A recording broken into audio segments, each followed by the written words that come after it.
muy grato, como siempre, recibir a la doctora Graciana del Castillo. Graciana, buen día, ¿cómo le va? Buen día, ¿qué tal? Muy bien. Bueno, Graciana es economista especializada en el análisis y evaluación de riesgos y asesoramiento sobre políticas macroeconómicas y financieras de especial interés para países emergentes. Es socia fundadora, además, del Grupo de Asesoría Macroeconómica y miembro de varios directorios y consejeros y consejos asesores. Obtuvo, como ya lo hemos dicho en alguna oportunidad, su PhD en Economía en la Universidad de Columbia, Nueva York, donde fue investigadora principal y subdirectora del Centro sobre Capitalismo y Sociedad y profesora de Economía Latinoamericana. Por lo tanto, como comprenderán, una mirada aguda, muy calificada para entender algunas claves, el tiempo es muy breve, algunas claves de esta situación global con un impacto en Uruguay. O sea, a veces uno apela a esa figura, a esa analogía con un meteorito al que se puede evitar, pero que pasa cerca y genera efectos, o no sé si vamos en la dirección de choque, Graciana. Es una situación sin duda de mucho riesgo y todas las proyecciones en realidad están sesgadas a la baja. Por otro lado, Uruguay es un país muy especial, es un país importador de petróleo, donde el petróleo es un costo muy importante en la producción y sin duda el precio del petróleo va a bajar, o sea que nosotros nos beneficiamos indirectamente de algunas de las cosas que están pasando. Por otro lado, sin duda nos va a afectar en términos de inversión, en términos de comercio y demás. Bueno, hay una primera situación o un foco de atención en lo que es la crisis en Europa, con decisiones de última hora, con una cumbre que alienta la esperanza de una recuperación. Lo de los Estados Unidos, que parece ese gigante que aún tambalea en un año complicado, con elecciones en los Estados Unidos de América. ¿Qué es dable esperar, por lo menos en el mediano plazo? Bueno, las expectativas sobre Estados Unidos eran más positivas, digamos, a principio de este año. Los datos, las cifras del primer trimestre fueron ciertamente muy inferior a lo que se esperaba en términos de crecimiento. Y Estados Unidos tiene una relación de comercio que es más o menos un quinto de sus exportaciones a Europa, claro. Y eso influye en gran forma. Hay otros factores que no son de comercio, pero para Latinoamérica es muy importante y es lo que pasa en los países emergentes, sobre todo en India y en China. Claro. Y una de las cosas que vemos que el primer trimestre fue bueno para los países emergentes, pero se espera que va a ser mucho peor el segundo trimestre. Bueno. Y eso afecta el precio de los commodities, sin duda. El contador Enrique Iglesias decía ayer en España, en el cierre de un encuentro entre el Santander e Iberoamérica, que la crisis europea presenta características muy peligrosas aún, sobre todo porque por primera vez en la historia de estas situaciones no van de la mano Europa y Estados Unidos en la búsqueda de una solución. No estoy segura cómo pueden ir de la mano. O sea, a Estados Unidos y sobre todo al presidente Obama es crítico lo que pasa en Europa, le puede costar las elecciones. No sé cómo puede Estados Unidos ir de la mano de Europa. O sea, Europa tiene varios temas a resolver y los tiene que resolver Europa. Uno nota cierta distancia entre gobernantes para afrontar la crisis. Bueno, yo creo que hay muchas cosas en riesgo y sin duda en Estados Unidos lo que pasa en Europa puede decidir las próximas elecciones. Ahora, yo creo que en Europa lo que está pasando es que cada toma de decisión, o sea, el programa para promover el crecimiento, el programa de ajuste a España, cada vez los mercados lo interpretan con menos entusiasmo. ¿Qué significa eso, doctora? Que no se toma realmente las medidas que tienen que tomarse. O sea, hasta que no haya una solución más integrada, los mercados cada vez van reaccionando en forma con menos entusiasmo. Por ejemplo, para darte alguna idea, hay algunos temas. Por ejemplo, el rescate de España, para hablar de algo concreto. Todavía no se sabe qué tipo de rescate va a ser. Rajoy dice que no quiere que sea deuda del gobierno. Los europeos quieren, y sobre todo Alemania, que sea deuda que se canaliza a través del gobierno, lo cual aumenta el endeudamiento del gobierno y crea incertidumbre, digamos, hacia los bonos del gobierno español. Por otro lado, tampoco se sabe qué tipo de de financiamiento va a ser, si va a ser a través del Fondo de Estabilización, Europeo de Estabilización Monetaria o si va a ser a través del mecanismo que lo va a suceder, en cuyo caso sería deuda no subordinada, o sea, con prioridad, lo cual hace que los que quieran comprar bonos del gobierno van a pensarlo mucho más, porque si esta deuda va a tener prioridad, entonces eso va a ser mucho más difícil.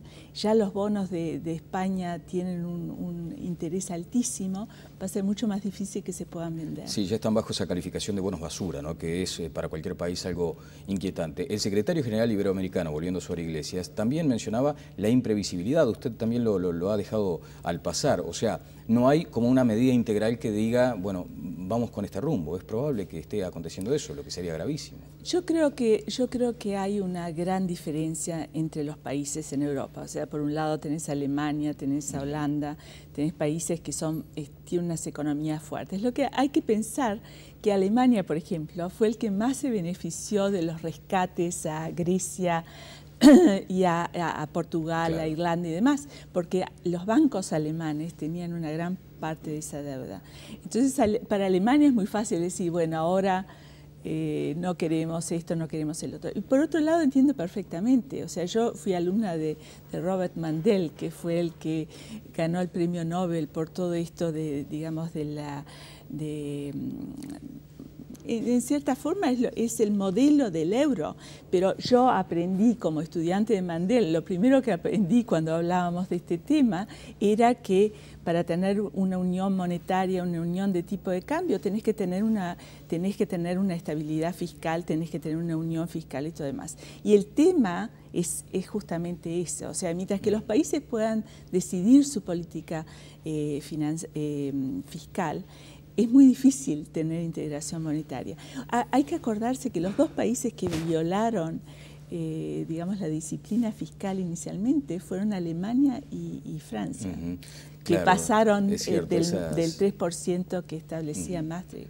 Bueno, aterrizando ahora en la región, uno nota que los analistas entienden que puede llegar a ser como una reserva de esperanza, o sea, una región que aún desde el punto de vista fiscal, de la macroeconomía, sigue bastante robustecida, pero que empieza a dejar en evidencia algunas circunstancias inquietantes. Brasil ya ha corregido a la baja su pronóstico de crecimiento y, bueno, lo de Argentina merece un capítulo aparte. ¿Cómo deberíamos afrontar? Bueno, yo creo que, como lo hemos hablado en otras veces, hace ya más de un año, sí, yo creo que hay eso del decoupling, de que no estamos afectados por lo que pasa en el mundo, que porque tenemos disciplina fiscal, porque tenemos una situación bancaria fuerte y todo demás, no nos va a afectar lo que pasa en el mundo, siempre me pareció ridículo. O sea, hay que recordar que en el 2008, cuando la crisis de Lehman, Brasil, que hablaba de decoupling, los inversores lo que hicieron fue comprar bonos del Tesoro americano. Incluso cuando los bonos del Tesoro americano tenían un rendimiento negativo, claro, la gente seguía llevando bonos a Estados Unidos. Ahora, cuando se hizo el downgrade, la baja de la calificación de los bonos americanos, la gente igual invirtió porque era un momento de inestabilidad, sí, y la gente va a las cosas seguras. Claro, casi que con factores psicológicos en alguna medida. Ahora, yo ya no escucho, por suerte, aquí en Uruguay o en la región hablar de que esto no, claro, nos va a afectar. Y ese es el decoupling financiero. Ajá. Pero el decoupling real nunca va a pasar. O sea, Brasil depende de 20% para el mercado de exportaciones, el 20% es Europa. Lo mismo con China, o sea, y Estados Unidos también, 20% es el mercado. Obviamente esas cosas tienen que afectar, y tiene que afectar el precio de los productos que se comercian. Bueno, claro. O sea que digamos, el contagio va a ser por comercio, va a ser por inversión, va a ser por remesas. Muchos de nuestros países latinoamericanos son muy dependientes de las remesas. Entonces hay distintos tipos por ejemplo, en este momento está mucho mejor México, digamos, porque está más ligado a la economía americana, que le va, claro, mejor que Europa. Ajá. Brasil, el problema de Brasil, que lo vengo diciendo hace mucho tiempo, es que no puede crecer un país que tenga inversión de menos del 20% y tasa de ahorro de menos del 20%. O sea que no me sorprende que Brasil este año crezca solo el 2%. Sí, es lo que está previsto. Doctora, yo creo que nadie duda del efecto contagio que tendrán estas circunstancias. ¿Cómo valoró, hechos bien coyunturales, la posibilidad de China tendiendo un puente al Mercosur para generar una zona de libre comercio? ¿Cómo lo interpretó? Yo creo que yo viajo mucho por el mundo, no solo en Latinoamérica. Ahora he estado en Liberia, he estado en Nigeria.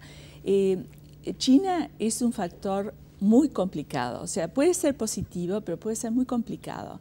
O sea, en Afganistán, el año pasado estuve en Afganistán, o sea, la inversión china trae muchos problemas y tenemos que tener muy claro los problemas para poder lidiar con ellos. Por ejemplo, van a construir una carretera, van a hacer una infraestructura, se traen tres equipos de chinos que los ponen en carpas y trabajan 24 horas por día, les pagan miseria y bueno, pero no crean empleo. Eso no es lo que queremos. ¿Para usted hoy es más sombrío el panorama que auspicioso en una zona de libre comercio de América Latina o del Mercosur con China? Yo creo que depende mucho de cómo se negocie.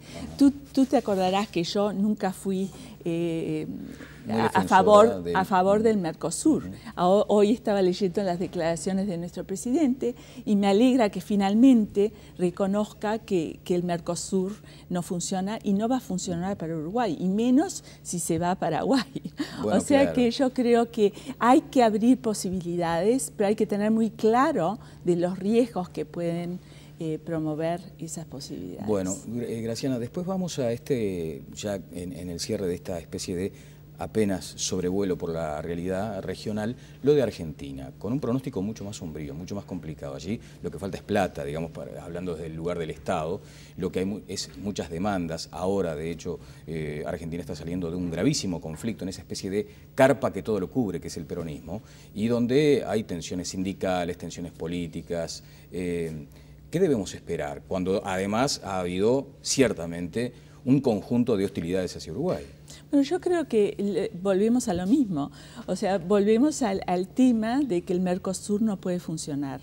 Y no puede funcionar por eso, porque son países que no son confiables. Entonces, Argentina, cuanto más nos diversifiquemos fuera de Argentina, yo creo que va a ser positivo para Uruguay. ¿No se está haciendo eso hoy por hoy?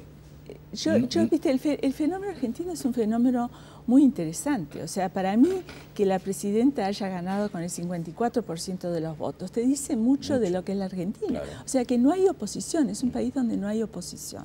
El tema de Argentina es que el tema de los commodities van a influir tremendamente en lo que es la economía. Entonces, se puede esperar más y no menos protección, porque van a seguir bajando el precio de los commodities. Graciana, ¿hay algunos datos ya fuertes, contundentes, como para analizar esta suba en el precio del dólar, este repunte del valor de nuestra moneda? O sea, yo no sé.